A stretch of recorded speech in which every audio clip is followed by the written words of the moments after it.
Hey everyone, this week we find ourselves in Acts chapter 6. I recall Jesus saying, "You'll receive the Spirit and you'll be my witnesses in Jerusalem, all of Judea and Samaria, and the ends of the earth." Well, we are still in Jerusalem. And by now 5,000 have been added to the Lord's body, or the early church as we know it. But when you have this volume of people together, surely at some point there'll be some conflict or differences.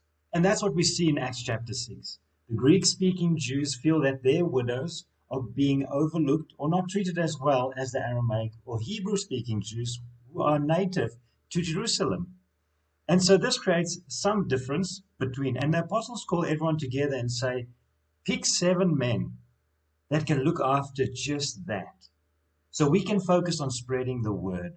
The apostles never lost sight of what their main priority was, and that was taking the gospel to the ends of the earth.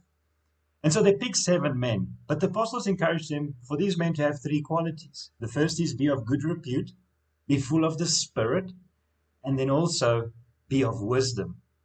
And so they picked 7 men, the most well-known one today being Stephen. And we'll learn a lot more about Stephen. But then the apostles go on in verse 7. We read that the church continued to grow. People were being added. Even the priests were being added, and the church was multiplying. And so I think that is the main thing that I want to focus on today for myself. When we have leaders in the community, and we have groups that form in the community, and there is multiplication, then there is growth. Even if there is differences, even if there is struggles, even if there is hardship, that is where the growth happens. And so we see Stephen is one of the 7. He is full of the Spirit. He is wise. But he has some conversation with some of the Greek-speaking Jews from some synagogues. And they don't like the answers they get because they see that he is of God. But then they instigate and they create lies. And long story short, he ends up in front of the council.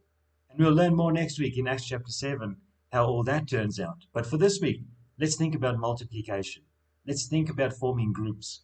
Let's think about growing as leaders. And God will bless our journey as we seek to save the lost. Have a great week, everyone.